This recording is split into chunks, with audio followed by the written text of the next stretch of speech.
yeah. We in here, y'all. We going up for the art life. ONYXCON. ONYXCON. All caps, one word. Straight from Metro ATL to the whole world. What's going on? What's going on? What's happening?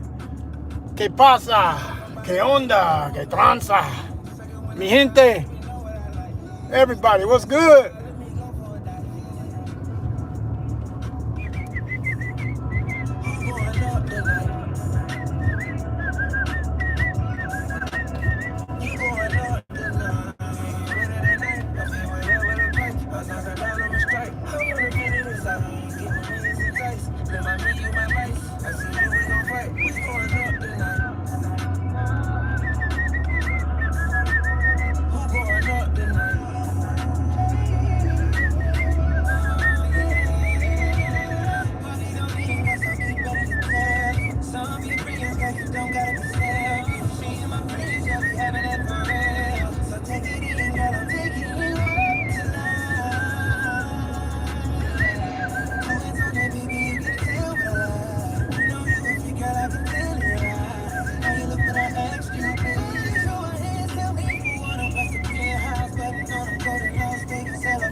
Ooh, if I can get this thing to just stay still. What's happening, everybody?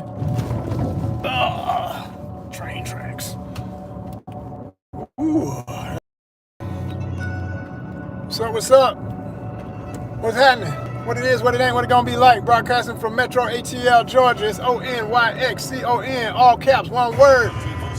That's the name of the organization, ONYXCON. I am Joseph R. Wheeler III, your host, your gracious captain. Captain on deck. Live, love, and prosper. You know what I'm saying? What's up? Somebody hit the chat if you're a subscriber. You know what I'm talking about? If you're not a subscriber, shh. You feel me? We out here on our missions as usual doing this courier work. Delivering the packages that make people smile. Feed the people. Literally. In some cases, bringing them their stuff they don't need. That they shouldn't be eating. But that's not my job. I just gotta make sure it gets to the door. Right. Yo, did y'all see my latest video, my latest short? I know y'all love the shorts, because y'all ain't got no attention span, most of you. Not everybody. Shout out to the ones who do. Did y'all see my latest short? Who's a subscriber in here? We got some subscribers. I need a subscriber so I can talk to somebody who's real. But subscribers only in the chat. But yeah, there was a video that the legendary comedian Godfrey, originally from Chicago, been living in New York forever, or at least I think he lives in New York. He's very much so a New Yorker though, in his spirit at this point in life. But he put up a video where there was a Black Greek festival. Now anybody that don't know the cultures might be like, Greek? Black, yeah. Well, first of all, there were black folks, constructs, black, white, in ancient Greece, modern Greece, whatever. But Greek letter organizations, fraternities, sororities, there are historic black ones, and they have festivals. Sometimes it's individual for for each fraternity, each sorority. Sometimes it's a group thing. I think this may have been a group thing the way it was explained in the description or whatever.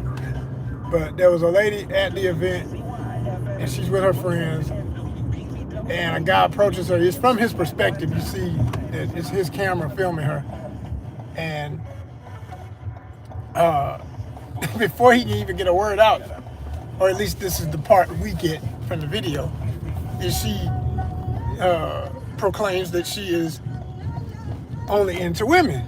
And he's like, what? Like, what made you think I was approaching you to flirt with you? I was going to tell you I'm a documentary photographer.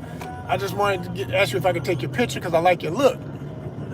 And she's looking still kind of like, oh, I guess so. Then she's like, do I have to pay you for it? And he's like, no, not at all. Like, and then, like, no, I just document the experiences, the places I go, and the people around me. It's like, no.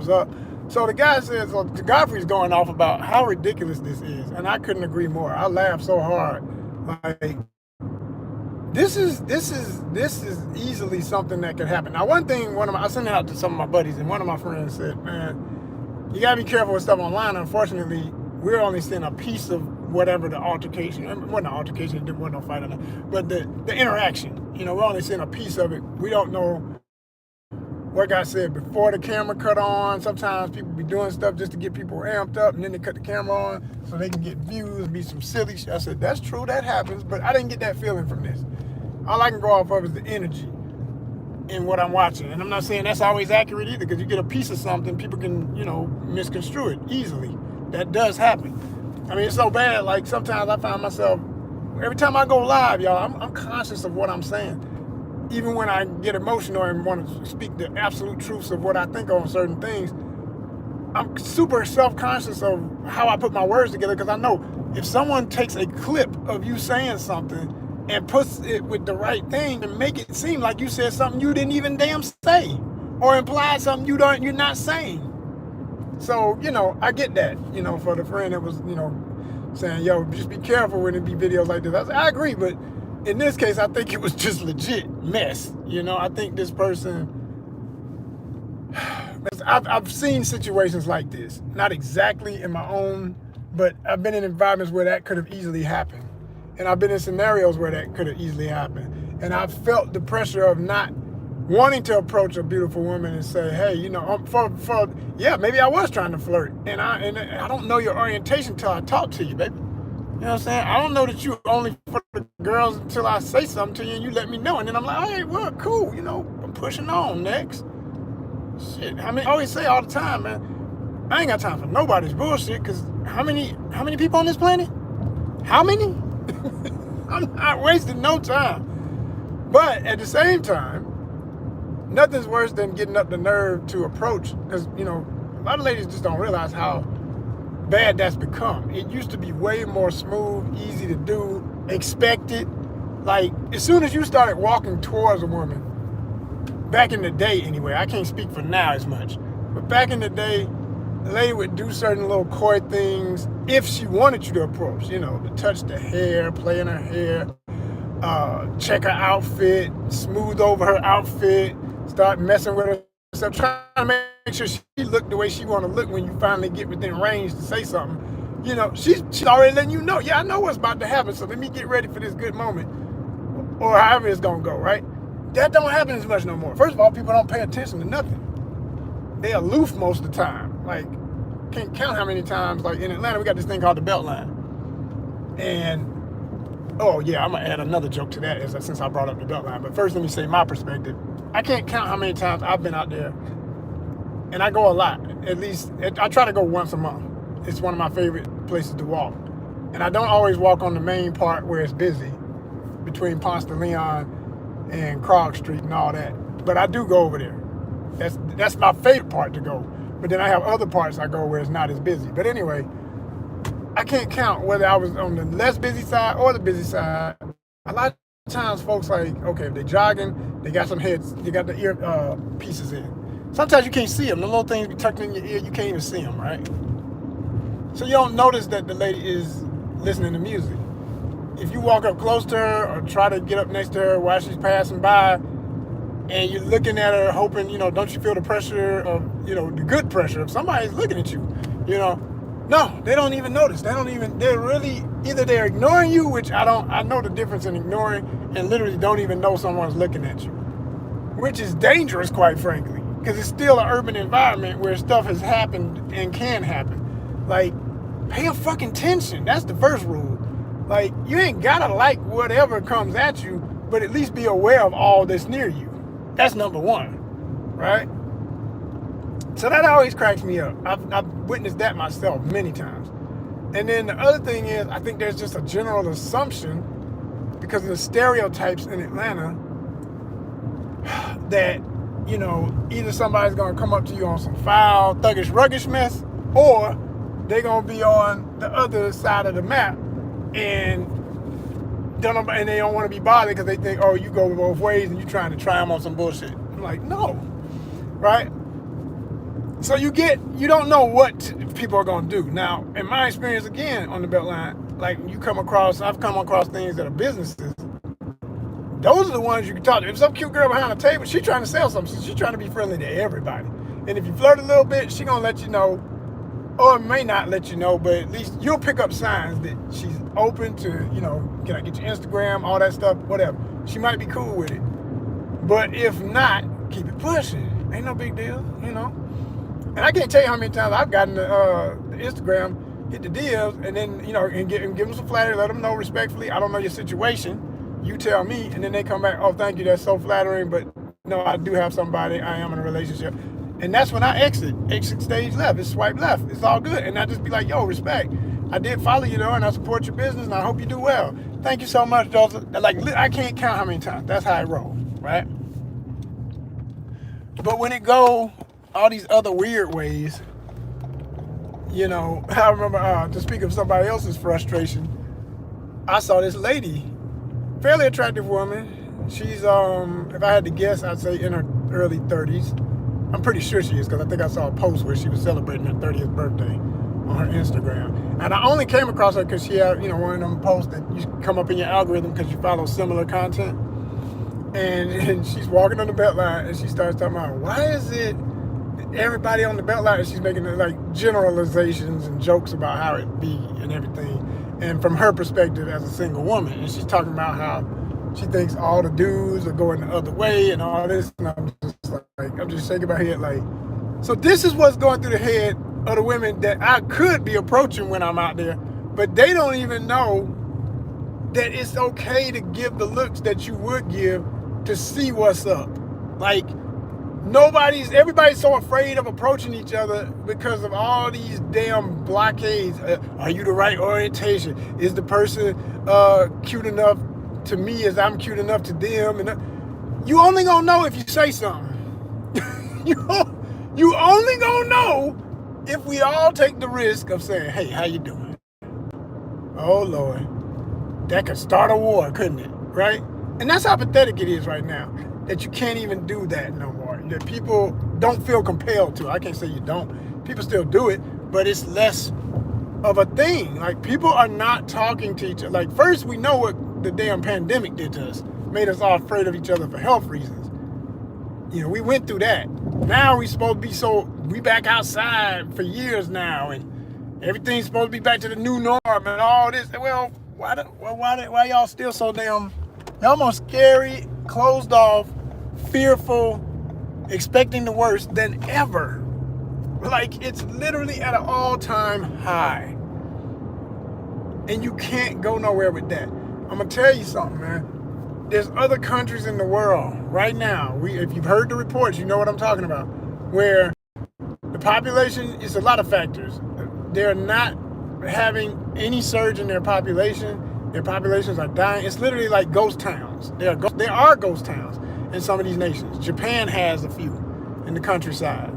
Not in Tokyo, not in the big city, but in the countryside. There are certain areas of Japan where they are paying people to come live and reside in Japan just to bring some life back to these towns, with also hopes that the people might mingle. And, they're not outright saying get with the women and all that, but there's not enough guys. There's all these women, they're single. There's countries that need men. to be there and be with the women. Not saying, and in some cases it's both ways. You know, it's like they need more women there. It's population issues. Don't think that this country can't get there too. I'm truly believe, I'm serious. With all of this negative ass, fearful, can't talk to each other, don't know how to talk to each other, everybody's goddamn mean and crazy. Yo, you're gonna literally make it to where I'm telling you, it's become. It's like, I really think if it weren't for how bad the situation is, the economy is, the great flight for all of us, and myself included, who would love to figure it out abroad and try to expat reality, never leaving my full citizenship. I'm gonna always be American, because that's, you know, this place. Oh, this, hey, don't even get me started about my relationship with this place. But the ultimate point is, it's mine regardless of any other worse treatment. It's mine regardless, you know. And my worst thing about all that, though, like I say, is there are people who would be gone. They would have been got on a plane and gone. They just can't afford it. That's it. That's the only reason. It's the only damn reason. And be living abroad. Just, again, can't afford it. More and more, as people do, I'm telling you, it's going to dry up in some ways. It's going to dry. And then some people might say, oh, that ain't true, because you got people going over there and they act the fool and they get sent back. I ain't talking about that type. And for every time that happens,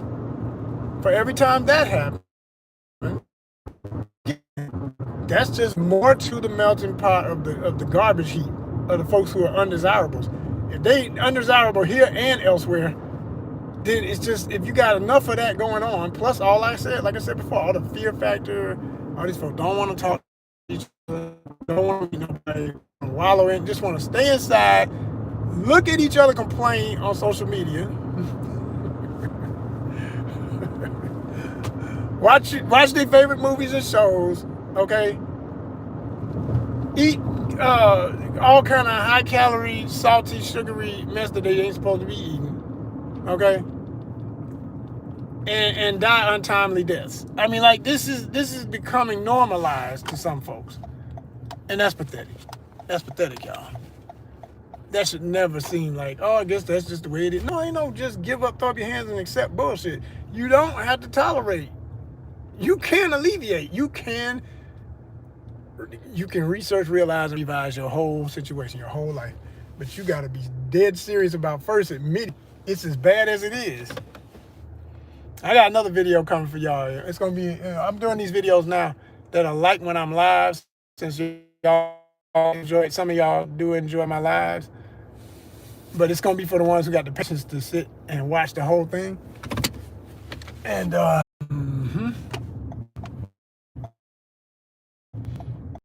yeah, y'all, but as I was saying, I got a new format for y'all where I'm gonna be doing these videos that will feel like a live, because I really just shoot them from the same angle while I'm rolling and stuff. And I just talk about a lot of things that I think are getting missed. I mean, whenever I'm live, I feel like every time I look over and see the number jump from 20-something people to 10 people to, it was like every so many minutes, or a minute, I look over, it goes down a little bit. You know, there's one person in here now. It might jump up to 12. It might go up to 22 or 25. I've seen it get as high as 50 sometimes on the live, which was awesome, but it don't mean nothing, because only if they really are paying attention. And you get a couple of likes, which I love that, because those are the real ones. Those are the people who really, out of this live, I done had probably 30 people in, no, more than that, probably 60 in this one all together. And only 2 people have put a thumbs up. Those are the only 2 people who are paying attention. So for those 2 people, I'm gonna be doing videos that stay up, right? I mean, not that my lives don't, unless I take them, you know, make them, if I make them not live, which I sometimes do that too, because I just get tired of the hullabaloo, man. Like, man, when I'm doing all this damn work and ain't nobody really checking out what I got to say, man, I need y'all watching for real. I ain't doing this for leisure. You know what I mean? It's a goal involved. And I do be dropping some real science if you're paying attention, right? So instead of just throwing pearls to swine, I'm about to put mine into where it counts. I'm about to put my meat into these long videos, which they always say that's the best way to monetize. That's the best way to get the actual money once you do monetize, all of that. I got my game plan. I got my new game plan for dealing with YouTube, since everything's all about these numbers. And they done changed everything and made it harder and whatever. I know what I got to do. Like I say, like you see the number that jumped again. It was 11, now it's 10. It'll back down again. Maybe somebody will put a thumbs up. But my key is, when I go live just to show, hey, yeah, here's the guy who does all of this content. This channel is run by me. Because people like to see a face with everything they get involved with. That'll make people subscribe. But once you subscribe, I need you to come back actually watching something. So the number one thing gonna be long videos, which we ain't never not had long. We were a long video channel before I started focusing on trying to balance that with shorts. But shorts really, as they say, don't do you as many favors, because people, they do watch them and they might subscribe because of a short. But those are still fair weather friends. They ain't the ones who gonna really come back and watch their own content. Really gotta see what you really had to say. They like tidbits. They don't want full meals. They want condiments. These are people who would literally sit around and live off of bags of fucking ketchup from a fast food restaurant. They don't even want the damn burger and the fry. They just sit there and suck a bag of ketchup. Like, that's the mentality of people who live off of shorts. Like, it's pathetic. It's pathetic. So I'm like, did you get anything? Like, I know it was something in there, but did you get the rest? And I always link my videos. All my shorts be linked to a longer video. Sometimes to another short that eventually will lead you to a long video. Like if I know, like my sneakerheads, I know how to get them. They want to see another shoe. Okay, I hit you with a bunch of shoe videos, but at the end of that line, if you keep going, you're gonna get to a long video. And by then I got you hooked, because you're gonna want to watch that long video, because I got more shoes and clothes in general and fashion. You know, it's still gonna be related to what you're saying you want to see. But I'm gonna make you realize, yo, if you sit down for a second, calm your little hyper-ass, technologically overstimulated mind, you might actually get something out of watching a long video. Imagine that. Like, I got one, for example, about my whole fitted cap collection. And I've been meaning to do another video like that. I was gonna show all of my sunglasses, because I got a really big collection now that I didn't even notice that it got as big as it did, because I like them. I have these couple of stores I go to, and I get all these really nice shades for affordable cost. You know, shades that like would be ridiculous prices. I get them for the low, because I know where to shop. You know, so I got a hell of a collection, and I got a lot of them. And some of them, you know, because I don't pay a lot of money on purpose, because things happen to shit. You always get in, you got them in your back pocket, you sit on them, they break. I even got broken ones that are so cool that I kept them just because of the ends. You know what I'm saying? So like, I thought about maybe I'll do a video like that, because those collection videos, people love them, you know. And that hat video for me still gets numbers to this day, and that video has got to be about 2 or 3 years old, you know. And I'd love to do a new one, but I don't have enough. I got a few new caps, but not a whole lot. So I want to get at least maybe about 5 or 6 new ones before I do another one. And then I might do an update on that, you know what I'm saying? But shout out to everybody that likes all of that. Now, for my people who love Busting Pixels, which is our gaming content that we do here, because like I say, we multi-niche. I haven't been on the game a lot lately. Just been no time. That's been what that is. I tried to squeeze it in a little bit a few weeks ago. I went on a few nights and did some gaming. I don't be feeling like it, and I don't have time. Like, I really want to be enjoying it. But when I go in on a game, I want to enjoy it. I don't want to feel like I'm doing it just to hope that somebody want to sit and watch it. I want to know that I'm enjoying it, whether y'all watch it or not. But I will share it, you know? So, yeah. Now, I will say, in terms of games that I'm looking forward to getting and playing here for the channel and everything, that new ONYXCON, oh my gosh. I watched a new trailer for that the other night. I was like, damn, I love this game. I remember, that was my joint. I got ONYXCON 1, 2, and I think 3. I know 2, 1 and 2. Those are my 2 classics right there. Love those games, man. ONYXCON Warlords, ONYXCON, just the whole storyline, the whole character development, the whole adventure, the fighting style, everything you can do in the game. It looks amazing. It looks amazing. And there's and all these other games that came since really owe ONYXCON. The ones that are based in samurai lore and everything, with well fleshed out demons and monsters and all kind of cool looking shit. That game literally set the tone for that level. There were other games about those topics, of course, but that really set the tone for the level. So when I see, how people went crazy about, Legend of Wukong and all that looks cool too. I still haven't played that. I mean, I need to play that too. The Monkey King, Journey to the West. I know the history of it. Very important. It all ties back to India, if you really know. That's Hanuman. That's the story of Hanuman. Shout out to India. And the story of, to the West was literally the journey from India into China and other places and taking a lot of what became the foundation of that side of the world's martial arts traditions. And it was actually about a real life monk.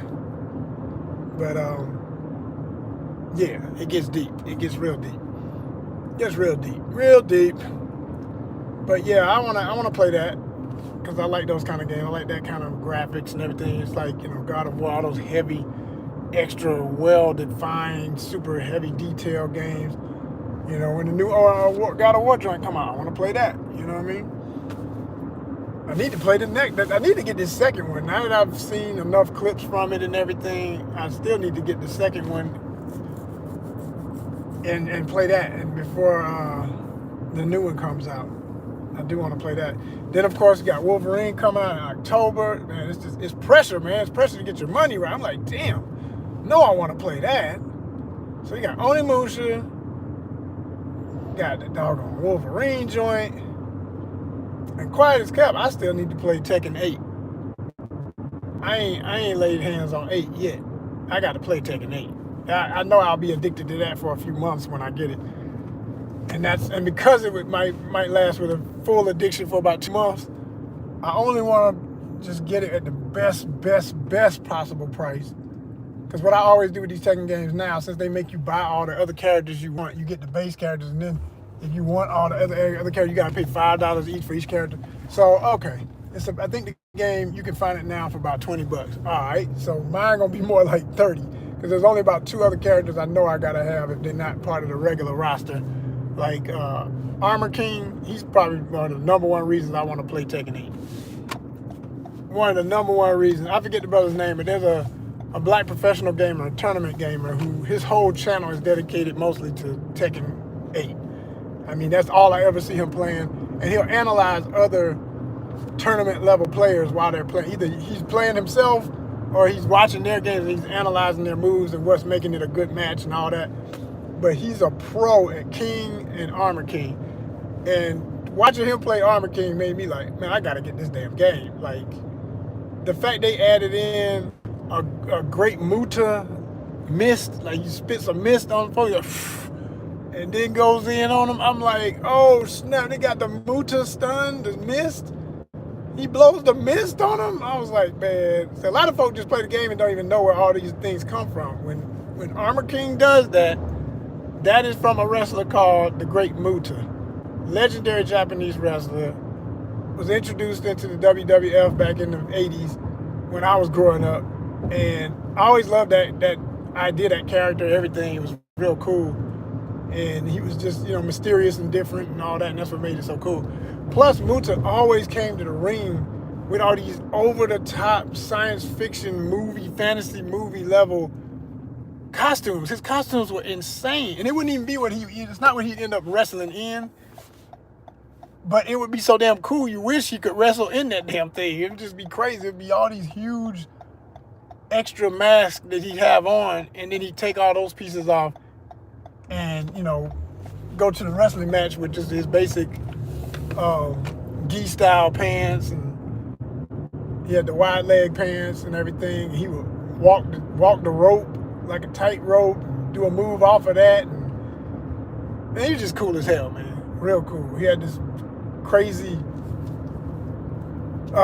nerve stunning grip that was kind of like a Vulcan grip. If he hit you with that, it'd knock people out. And then if he didn't get them that way, he'd blow the mist on them. He had this, and it was just like, it'd already be like green, whatever color. And he'd like, blow it in their face, and they go, oh. And then he could take them out because they all stunned by the mist.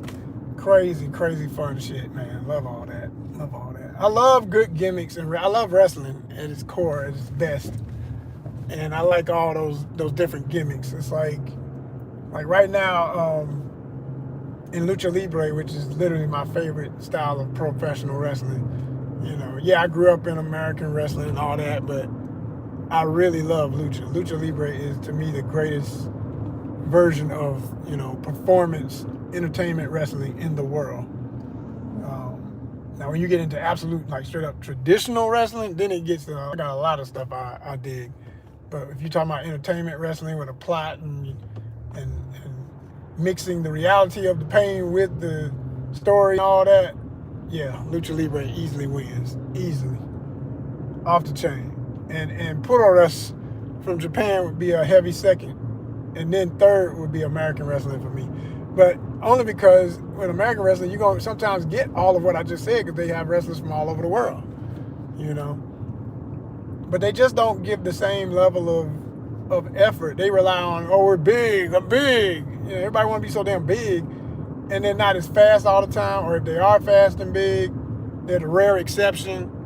But it's mostly just, it's a bunch of slams, power bomb, power this, power that. Nobody got no finesse, man. I want speed. I want moves. I want to feel like I'm literally watching a game like Tekken. Like, if you're that big, you still ought to be able to flip off the top rope. I want to see some aerial moves. I want to see some crazy, unbelievable, I can't believe you did that type shit. That's what I like when it comes to wrestling. That's what I like.